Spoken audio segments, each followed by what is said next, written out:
Hello বন্ধুরা, কেমন আছো তোমরা? নিশ্চয়ই খুব ভালো আছো।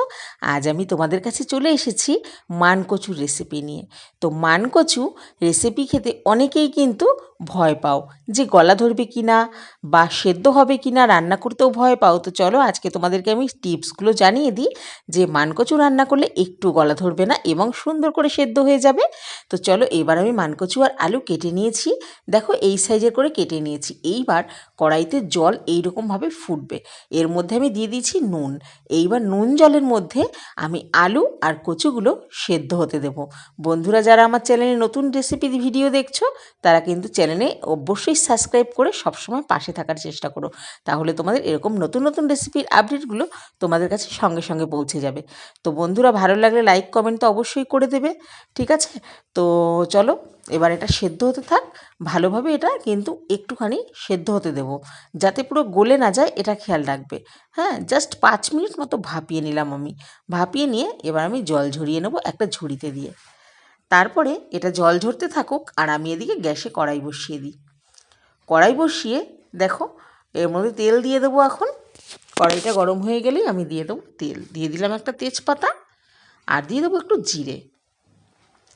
জিরে তেজপাতাটা ভালো করে ভেজে নিতে হবে।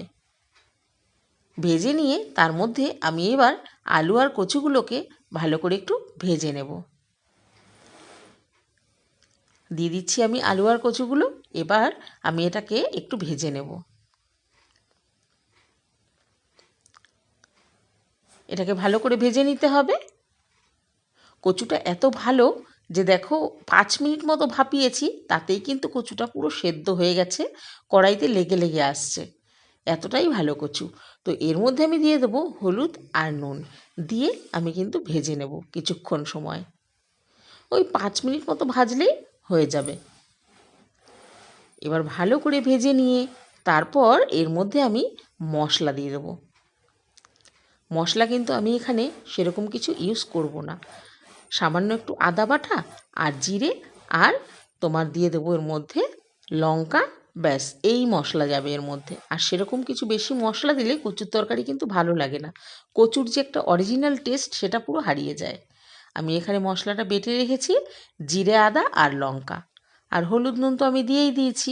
ব্যাস, এই মশলাটা দিয়েই আমি কষিয়ে নেব। দেখো কচুটা পুরো গলে গেছে একদম। জানি না কচুটা আর খুঁজে পাবো কি না, এতটাই ভালো, মানে একদম তোমার প্রথম দিকের মাথার দিকের কচু। তো একদম পুরো গলে যাচ্ছে কচুটা।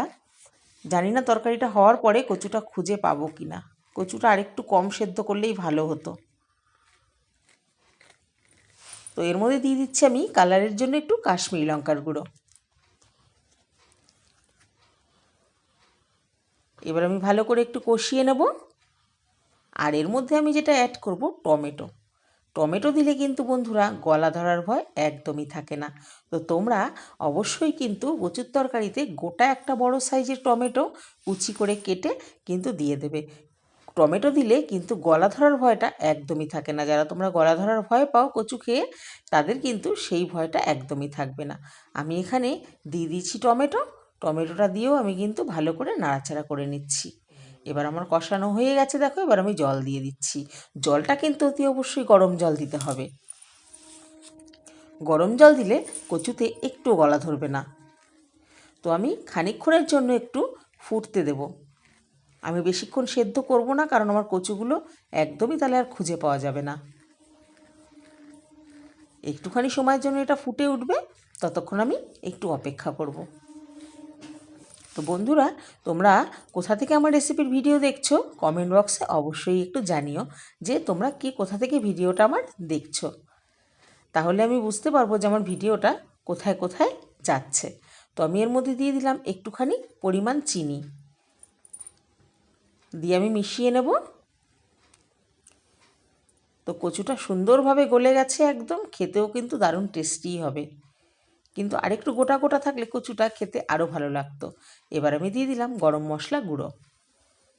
গরম মশলা গুঁড়ো দিয়ে মিশিয়েই আমি কচুর তরকারিটা নামিয়ে নেব।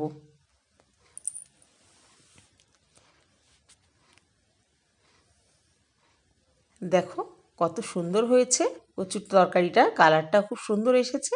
আর আমি একটুখানি খেয়ে দেখেছি, খুব সুন্দর টেস্ট হয়েছে। তো তোমরাও বন্ধুরা বাড়িতে এইভাবে মানকচু ভয় না পেয়ে এইভাবে করে নাও। কোনো ভয় নেই, গলা ধরবে না, গলা ধরলে আমি আছি, চিন্তা করো না। টাটা।